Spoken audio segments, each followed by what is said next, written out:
TJ, why do you think that Razz is considered to be one of the most frustrating poker games?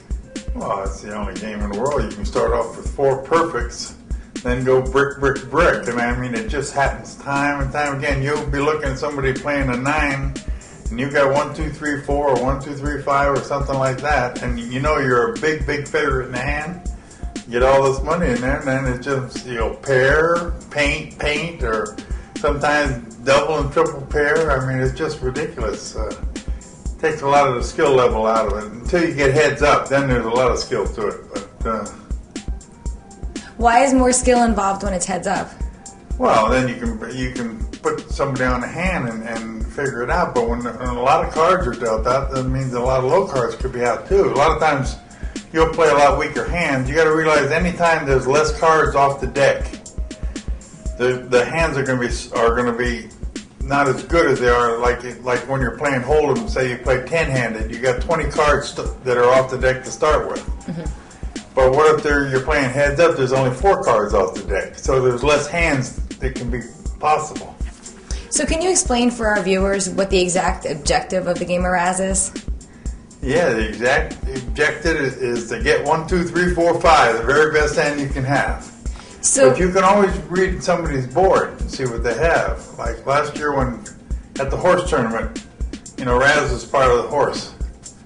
Freddie Deeb was on my table on the second day, and I had 2, 3, 4, 5, 7 in first 5 cards, which is a very good hand. And Freddie was all in, and he had to catch perfect 2 cards under the 5 perfect to beat my hand, and he caught perfect, and that started him on his road to winning it. So where does the didn't action... knock me out, but it got Freddie going? Yeah. So where does the action start in a Razz game? Is it the high card that has to play first? Yeah, they have to bring it in. So it's basically the exact opposite of stud high? Of stud, yeah. So why do you think a lot of players prefer to play hose over horse? Because people don't want to play Razz. It's too frustrating. I mean, you got a lot more control in the other games. What's the absolute best starting hand? 1, 2, 3. Ace, 2, 3? Sure. That's what you're looking for? Or, the reason it's not 1, 2, 4 or 1, 2, 5, which they're all wheel hands, is that if you have 1, 2, 3 and somebody has 1, 2, 5, if you both catch 7, 6, you beat them. So what would you do with a hand if you started off with, say, 2, 4, 9 with a 9 up? Is that a type of hand? I'm not going to play the 9. No? No. You got to realize a lot of people will start off that don't play very well. They'll start off with like a 9 or a 10. They'll have ace deuce or 2 low cards and 1 bad card or a pair. But if you get any action on the hand, you're starting with 2 cards. They're starting with 3 cards. It's a big difference. You don't spot them that extra card. So is it ever correct to play a hand if one of your first 3 cards is higher than an 8, or should you just always be out of there? Well, it matters if you're head up with somebody, or you're playing 3-handed, and somebody has a king and a queen up, and you've got lower than them. Obviously, you're the favorite. How important is bluffing in Razz? Not very important at all. Razz is played in a limit game, and you got to realize that limit. They call you in limits. When you can move a guy all in, put his whole tournament or game life on the board by your bet, like in no limit, then bluffing's a big factor. But bluffing in Razz is not a big factor at all. See, that's why the game isn't so good. A lot of the aspects of gambling, of playing poker, are out of a game like Razz.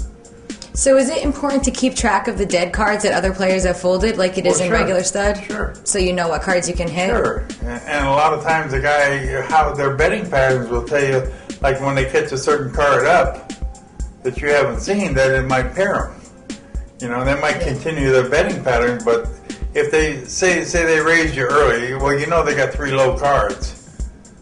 Well, say they catch a low card and you don't have it, there's a good chance maybe they paired.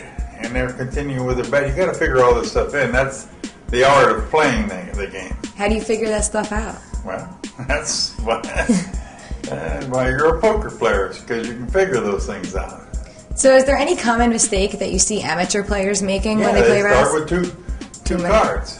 Or they'll start with a 9 up or a 10 up. they'll look at some people that one's got a 7 up, one's got a 5 up, and they've got a 9 or a 10 up. They're taking the worst of it right off the bat. So your best advice for an amateur player that wanted to improve their Razz game, what would that be? Always try to get 3 perfects to start with. 3 to 7 or better is like perfects, and then never. I don't say to start with like 8, 7, 6 or something like that in a full ring, because if somebody plays, somebody's got you beat to start with. Try to start with a very, very good hand, and then if you hit a bad card, get rid of it right away.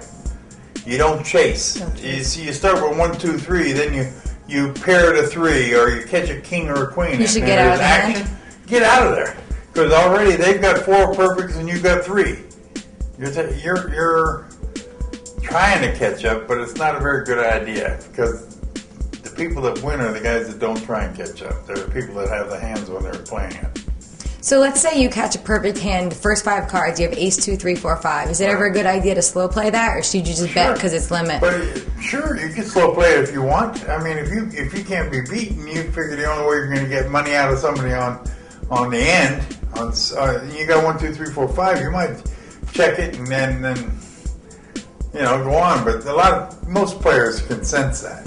What about if you have like 1, 2, 3, 4, 8, something like that? Well, that's if nobody can be, that's a good hand, Razz.